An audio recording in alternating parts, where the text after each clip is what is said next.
Hey guys, the Comics Kid 2099 here. Last week I reviewed a manga volume, and I said that I would be reviewing another manga this week. What could it be? It is a Pokemon book. Pokemon Diamond and Pearl Adventure Volume 7. I know almost nothing. Well, let me rephrase that. When I was a kid, around the age of 12, 11, something like that, I was huge into Pokemon. I was a big Pokemon fan for about 2 years, and then I kind of gave it up. I transcended to Dragon Ball and Dragon Ball Z, and then from there, I transcended into American comic books. And so I don't really know a lot about modern-day Pokemon, but when I was a big fan of Pokemon, you had the original 150, and then they added an additional 100, and I played the video games. I collected the cards. I never did play the card game, but I collected the cards, and I went all the way up to probably Crystal. Crystal was the last video game that I had, and then after that, I stopped playing the games, basically stopped keeping up with the cartoon and the franchise as a whole. But the cartoon is still going on, the video games are still going on, and they make comic books based on the franchise, but this is completely different than everything Pokemon that I know, because for me, Pokemon is Ash, Brock, and Misty, the characters from the cartoon. And then you've got those characters in the video games. You have Brock and Misty as minor characters, and then you have your title character who isn't actually Ash, but he could be if you want him to be. And that's kind of the characters that I was familiar with from this franchise. This deals with entirely different characters. Basically, the premise is basically the same. So, if you are a little bit familiar with Pokemon, they are wild creatures. They can only say their name. They can't actually speak or anything like, say, in Digimon or Monster Rancher. They are wild creatures that human beings capture, train. They do fights with each other to make their Pokemon grow stronger. They will fight gym leaders to get badges to prove how good of a trainer they are, and stuff like that. This book is like volume 7, so I've skipped over 6 volumes, but I wanted to read it to see, is this going to be something that anyone could just jump into the series and read it, or is this something that you kind of have to be familiar with the most recent Pokemon mythology in order to understand this? And I would say, not really. If you are familiar with the past Pokemon, like for me, if you're familiar with the first 250 Pokemon, you probably can read this and understand what's going on.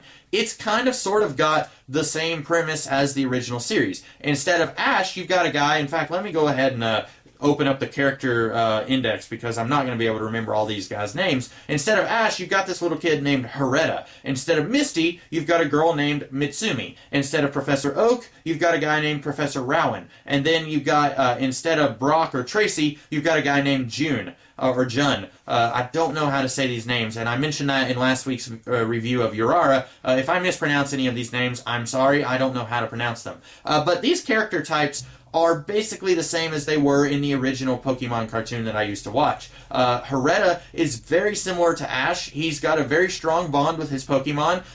He's not as old as Ash. I kind of got the feeling that, well, I know in the cartoon they told us that Ash was like 11, but this kid, he looks like he's maybe like 8. He looks a lot younger than Ash.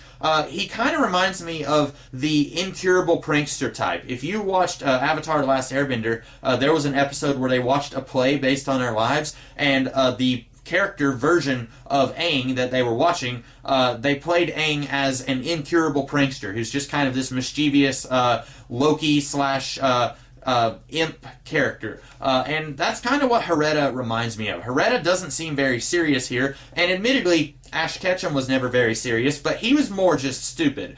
He wasn't willfully goofy and just wildly silly like Hereta is. And it's a good little departure from the character of Ash. If you want a new and different kind of character, that's a good direction to go. And then Mitsumi, who is kind of the older female teammate of our Ash character, instead of her being a former gym leader who is traveling with our character out of friendship and at first because he destroyed her bike and she she wants a new one.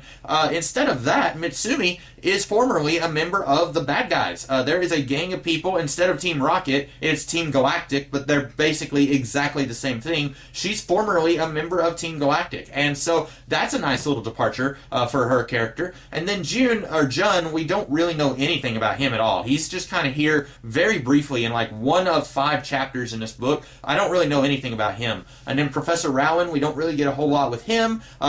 Hereta, his father, is a kind of a minor character in this book, and he's kind of in the background a little bit. We don't get much with him, but we do get a sense of who he is. He acts kind of like a grown-up version of Hereta, very naive, very innocent, not at all a world-weary character like you might expect, because he's wanted by the police and he's wanted by Team Galactic. So you would expect him, or at least I was expecting him, to be this kind of hardened criminal type, but he acts a lot like his son, and so that was kind of a nice little twist. And then you've got some other characters, like this one guy. He's a really young police officer who is very determined to bring down Team Galactic. And he was a nice little addition to the cast, if you will. In fact, I almost wish that this book just completely got rid of June and added this police guy and made him a little bit more of a part in this book, because he's in it more than Jun, but he's not in the whole book. And I was more interested in him than I was in Jun. And I liked his determination to bring down Team Galactic, even if it means bringing down some of the less bad versions of these Team Galactic people, because there's like 2 or 3 people who worked with Team Galactic or used to, who aren't really that bad, and it's not like Jesse and James from the original cartoon where those guys were just inept. It's not that they weren't bad, they wanted to be bad, they tried to be bad, they were just inept. But then with these guys, you've got some characters. In fact, let me look at the character index once again. You have Mars, who at one point the leader of Team Galactic has her tied up, and he's trying to use her as leverage to force Hereta to join him, and she seemingly isn't a bad guy. And then you've also got this other one, Jupiter. They're not all named after planets. The others have different names.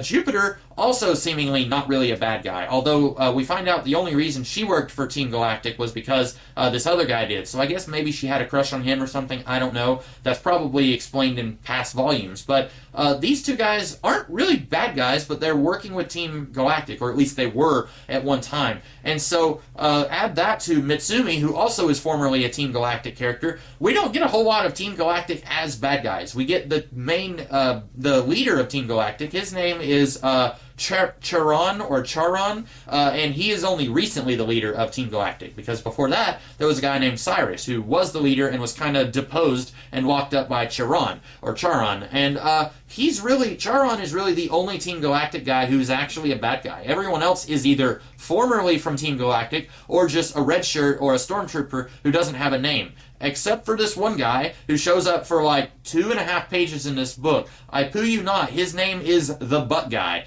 He says they don't even have names when they're that low of a level in the group, which doesn't make sense because you have Saturn, Mars, and Mitsumi. They all had names, but this guy, he says that his name is B2, and they call him the Butt Guy. I don't understand. Maybe that's a reference to something that happened earlier in the series. I didn't understand it. I think it's supposed to be funny, but like I said, I didn't get it. And basically this volume involves the group. I've talked a lot about it without actually talking about the plot of this particular volume, but this volume involves the group. They accidentally wake up this giant legendary Pokemon, and they kind of have to calm it down so it won't destroy the mountain that they are under. And then they have a confrontation with Team Galactic. Actually, they have 2 confrontations with Team Galactic, and the second one, the leader of Team Galactic sends an army of mind-controlled Pokemon to fight them, and then it's just 2 guys versus all of those Pokemon. And then it ends on a huge cliffhanger, meaning it wants you to jump right into Volume 8, because you're like, what's going to happen? What's going to happen to Hereta and the police kid?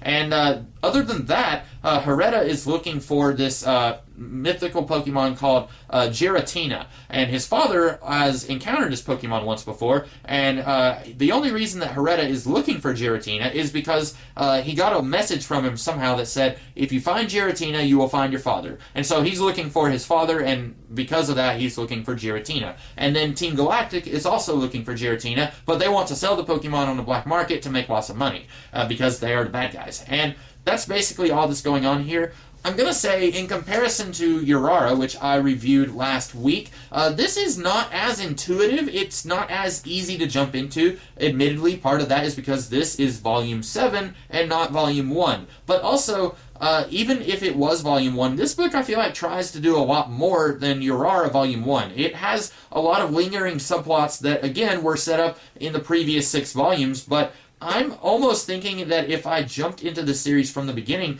that I would still have a little bit of trouble with it because I'm not familiar with everything that came before Diamond and Pearl. I haven't played Fire Red or Grass Green or any of those games. I haven't played or am familiar with everything that's happened in the cartoon since the Orange Island days. I don't know a lot about Pokemon from before this period. I really only know the first 2 generations of Pokemon. And so I'm wondering if my unfamiliarity with Pokemon has kind of hindered my experience with this book. I enjoyed it. It was funny when it needed to be funny. It was pretty dramatic when it needed to be dramatic, and I felt like the characters were just different enough from the characters that I was familiar with that they didn't feel like total knockoffs of the original characters. But I still feel like it was more geared towards somebody who is a hardcore fan of Pokemon, and it's not so much geared towards somebody who is a casual fan of Pokemon, or is just jumping into the series right in the middle, like me. And so I feel like that's a problem, because if you want to expand your audience, then you need to make your stories be a little bit more accessible to someone like me, who isn't a hardcore fan of Pokemon.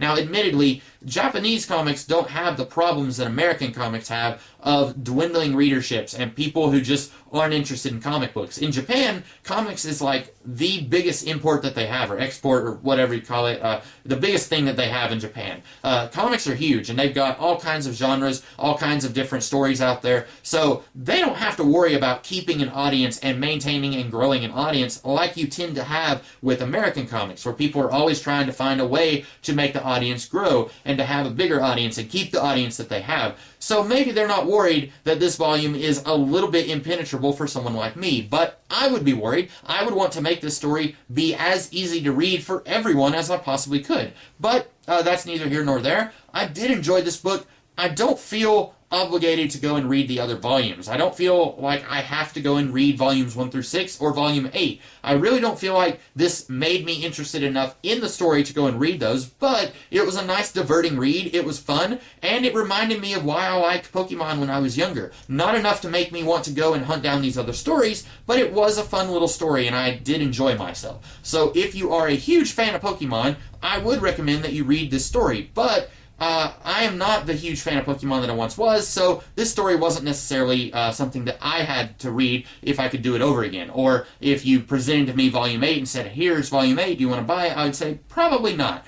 So that's all I had to say about Pokemon Diamond and Pearl Adventure Volume 7. I hope that you guys liked this review. If you did, be sure to like, share, comment, and subscribe, and I will be back later in the week with some other kinds of videos. So in the meantime, I hope you guys have a great rest of your day. Catch you later.